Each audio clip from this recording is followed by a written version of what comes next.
Salutations to the Truth Core, whoever or wherever you may be on the planet. Here I am with installment 5 in Mythology 101. Title is, What Makes a Myth Sacred?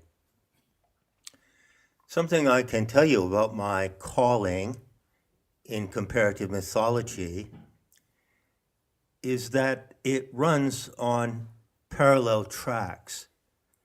There are moments when you investigate the material, which might be called the Materia mythica, and that is the inventory of all the myths of all cultures and races in the world over time. But there are also moments when you step aside from the actual material and you need to look at the method that you're using to handle the material. So these are moments that arise occasionally, and now is one of these moments. What I'm going to say now, however, is not a digression. There are no digressions in this course. When it comes to digressions, holy moly, I could tell you a thing or two about digressions. I had to climb over Joseph Campbell to get to the top of this mountain. He's down there somewhere below, sitting on a beautiful ledge, surrounded by 20 or 30 college girls attending his course at Sarah Lawrence, where he taught. And I respect him enormously, and I also respect him for stopping on that ledge. And I often picture him sitting there with a semicircle of these college girls sitting around him, rich college girls at that exclusive institution. They've all got on these beautiful cashmere sweaters and silk blouses. And you can see their nipples getting hard as the professor regales them with mythological tales. So I don't blame him for stopping there, but I can tell you that his digressions are insufferable. Just take creative mythology, for instance. It's one thick volume. I once took the time to note the digressions in that book, and I think they run to sometimes 40 pages. I think the longest one was 40-something pages. Campbell disguises his digressions with a word, a musical term, intermezzo. So when you see that term, if you're reading creative mythology, be prepared for a 40-page digression. And Campbell was a second-rater compared to C.G. Jung. Now, I've read the entire works of C.G. Jung and some of his books on alchemy more than once. I also took the time to plot the digressions, and I think the longest digression I ever found in C.G. Jung was something like 140 pages. But there are no digressions in this course, my friends. I am merely shifting tracks for a moment to look at the method. There is a forensic method required for the study of creative mythology. You can compare it to the forensics that are used to investigate a crime scene. If you go into a crime scene and you have no training in forensics, you may mess up the scene, and you're certainly not going to detect and interpret the clues, the evidence correctly. One thing that's been troubling me is my use of the term myth. And I realize that some people flinch at the use of this term. I'm using it as a professional, but that is not the common case. There is a conventional or everyday connotation of the word myth, and you know, of course, what that is. So in the vernacular, myth means what? Well, it means a lie, a fabrication, a false story. That is not what it means in the professional sense. For instance, in conventional parlance, you hear expressions like this: the myth of male menopause, or the myth of white supremacy, the myth of white privilege. Now, some people would say white privilege is not a myth. It's not a fabrication or something made up that doesn't really exist. What are other common examples? Say the myth of colonial domination. Many of the so-called myths that are operating today, interestingly, are related to race and to the achievements or actions of certain races through history. There are quite a few myths connected to the white race, as you know, and they're all aimed or designed to condemn the white race. Just take note of that. Or you could say, going to another meme, what was that film that came out? Oh yeah, Wakanda. You know, Wakanda, by the way, is a cultural appropriation. Wakanda, which means the supreme animating spirit, is a term from the Native American Indians, particularly the Lakota Sioux and other tribes. So Wakanda is not an African word, but the film Wakanda represents a myth of black achievement, a myth of a black utopian world, and so forth and so on. Science fiction films are based on myths.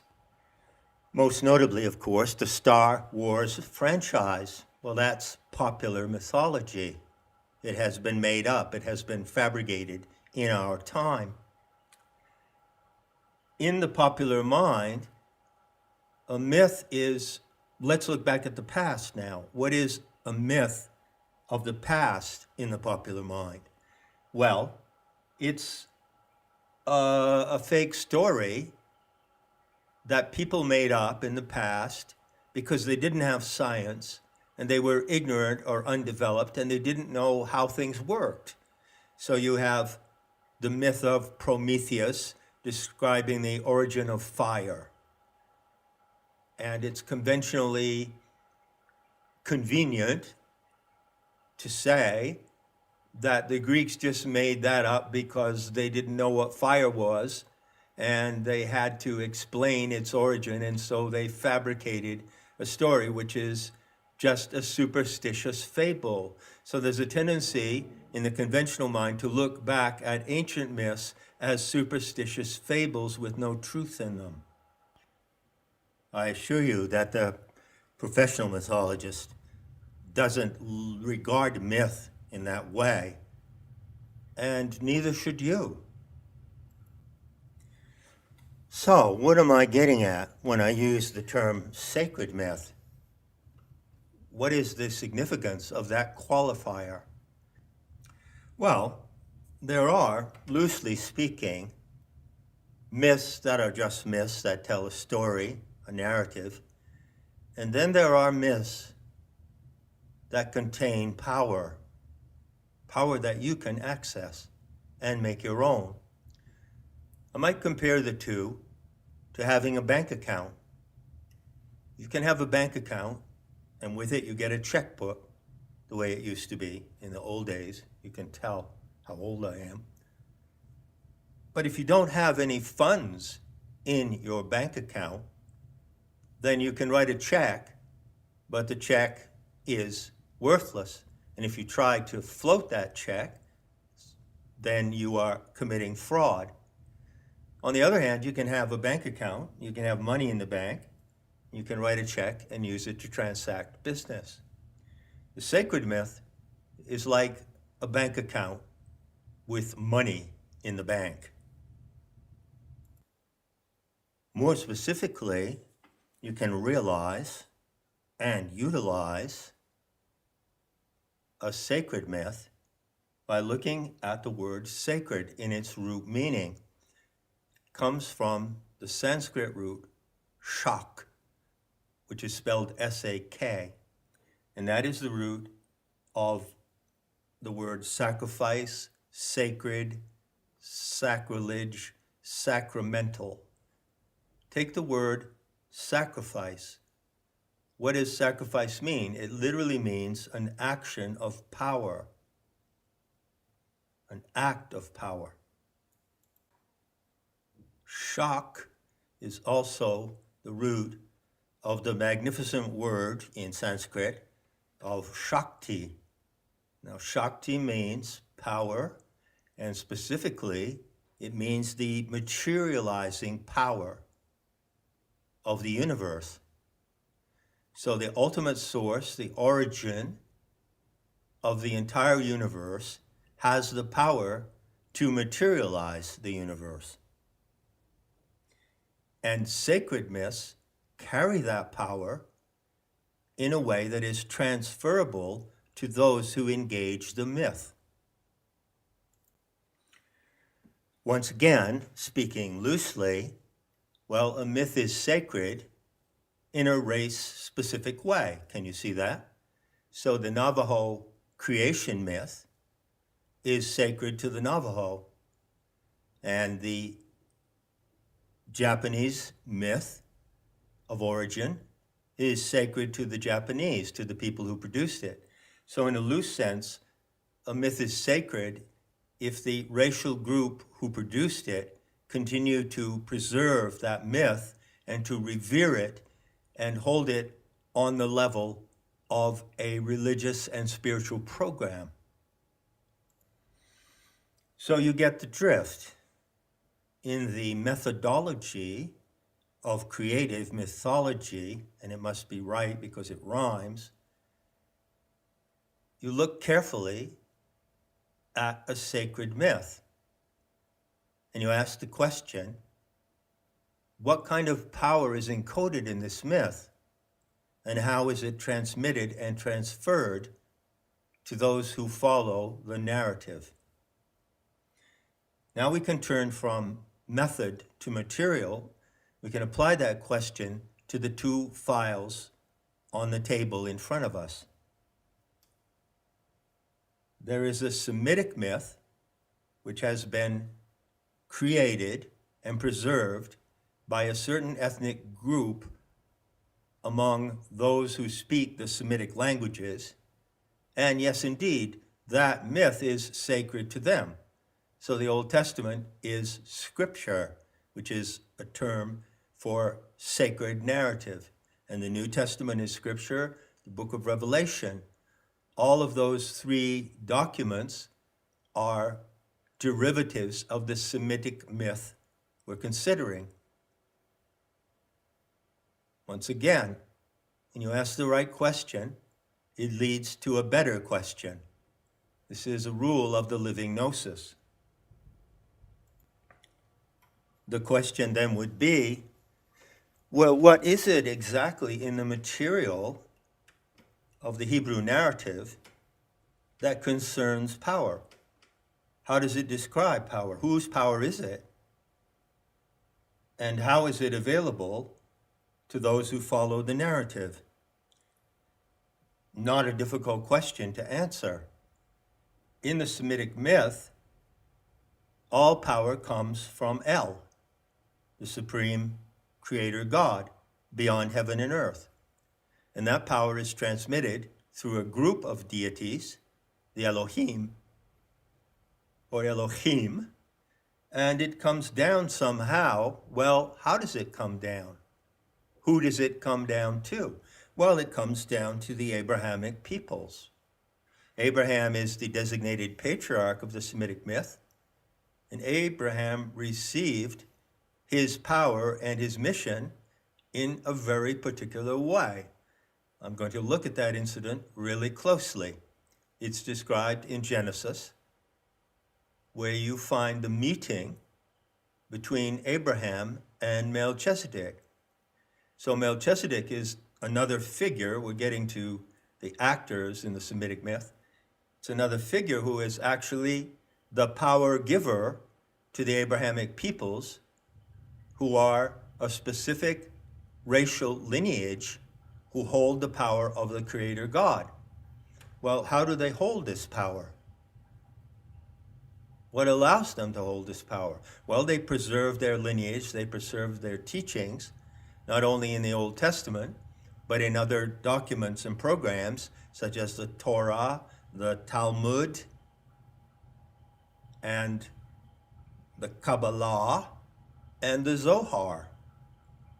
So those documents, which are in the left-hand file, are the scriptures through which the Hebrew people maintain their connection of power with their Creator God. But what kind of power is it that they have? Well, it's clearly stated in the Old Testament that they have been chosen in a special way to hold and to enact the power of Elyon. And as such, they comprise a select in-group. They alone hold that power, and all the other races, apart from them, are subject to the power that they hold. That is the mandate of the Abrahamic religions, and the origin of that mandate goes back to Melchizedek. I'll dedicate a unit to Melchizedek. Once again, the pertinent question is, well, what kind of power is it? Well, in the case of the scriptures sacred to the Hebrews, it is a power to dominate the entire world, to possess the earth, to propagate and spread across the world, to own everything, and to enslave all other races. I'm not making this up. This is stated explicitly, openly, in those documents. It's stated in many, many passages of the Old Testament. And when you look deeper into the what are called accessory documents, such as the Talmud, you find that this power to dominate all other races is emphatic in those scriptures. So in summary, you can say, based on what the scriptures themselves say, that the mandate of those who live the Semitic narrative is a mandate of domination. In plain English, power over others. Who are the others? The others are the out-group. The ones who are chosen through Melchizedek to carry out the will and program of Elyon are the in-group, and all others are the out-group, so the in-group has ultimate power over the out-group. And that is exactly, in summary, the framework and agenda of the Semitic myth. Now turn your attention to the file on the right. Let's open up that file and we find a page that has a summary of the Sophianic myth of the Aryan Caucasian peoples. Now remember, it is race-specific regarding its authorship, but those who wrote this myth, beginning with the Magian order, intended it for the entire human species. So how do they describe the origin of power in that myth, in that narrative, and how do they describe the application of power? Well, it's absolutely different.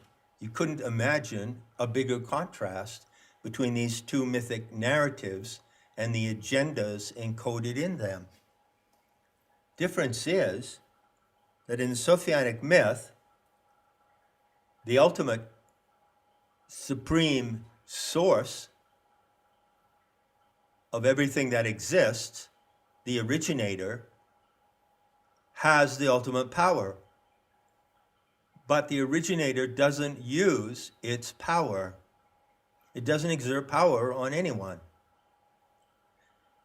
By the way, this aspect of the sacred power encoded in the Sophianic myth has really close parallels in Hindu Tantra or Shaktism.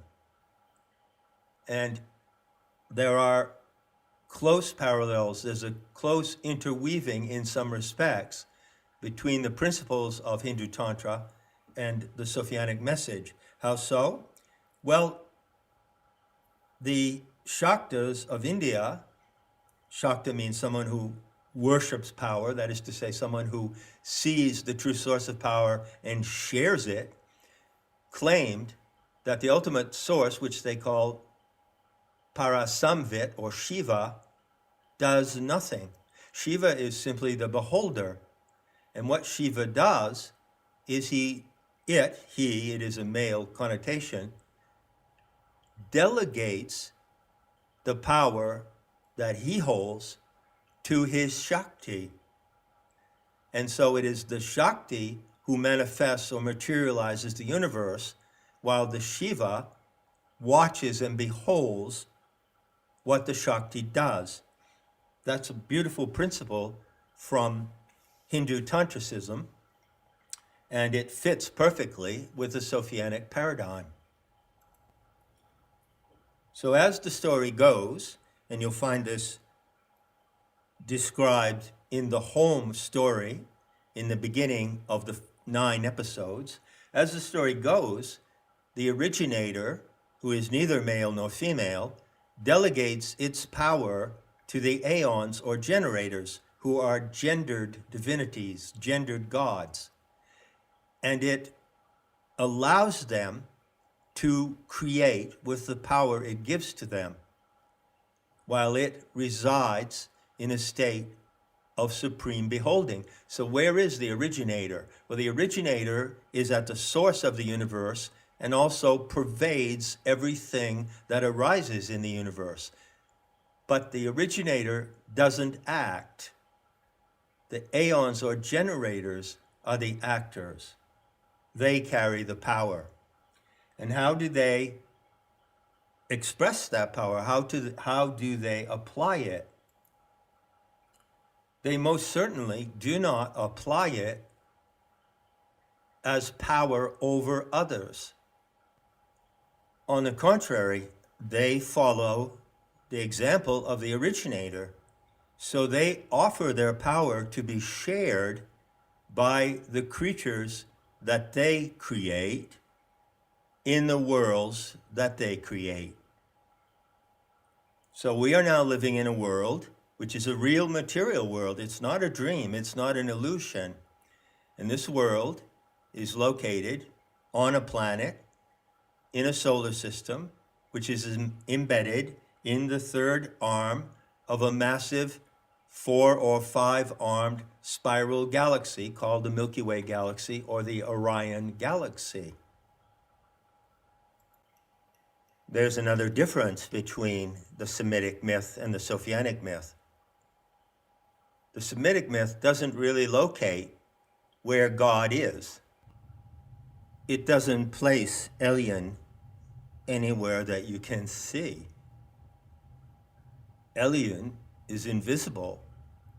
Elyon is outside the realm of the senses.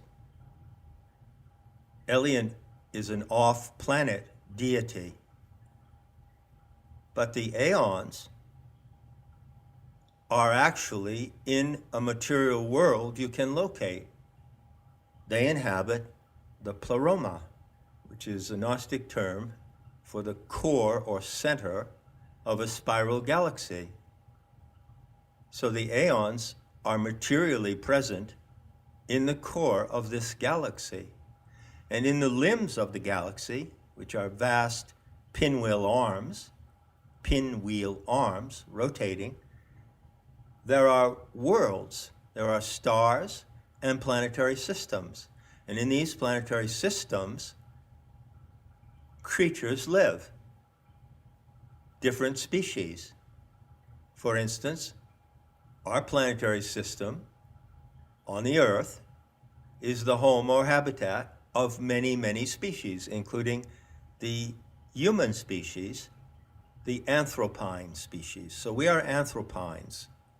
cats are felines, dogs are canines, horses are equines, and so forth. Remember that the Gnostic name for humanity is anthropos, which encompasses both sexes. Andros is the Greek word for man, and gyne for woman. Compare anthropos with enoshut, which is the Hebrew word for humanity. And there you have a contrast. What is the purpose of enoshut? We'll get to that. And what is the purpose of anthropos? Well, the purpose of anthropos involves a power-sharing arrangement with the aeonic gods who designed anthropos in the first place. So what makes this experiment here on Earth, which is a divine experiment, interesting to the creator gods, the aeons, is first that they set up the experiment, so they want to watch how their experiment works out. But secondly, they are not omniscient. They do not control. They do not seek to dominate. They do not exert power over the experiment. Rather, they invite the anthropos in the experiment to share power with them, and in that way to determine the outcome of the experiment. Contrast that to the Semitic myth, in which Elyon has supreme control, exercised through the racial vector of the Hebrews and enacted in the world with that chosen group as proxies. Finally, to put a fine point on the contrast, it is only the in-group of the Semitic myth, those who author the myth, who are the agents of the power of the supreme God. But in the Sophianic myth, you and I, as examples or members of the anthropine species, are the agents of the power of the aeons.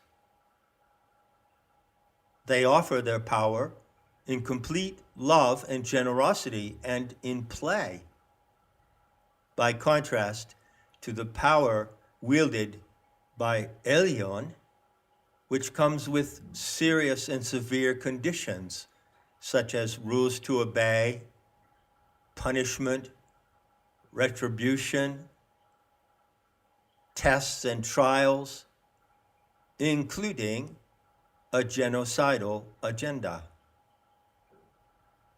I take it the contrast between these two myths will be clear to you by now. Enough said, and I'll be seeing you in the beauty to come.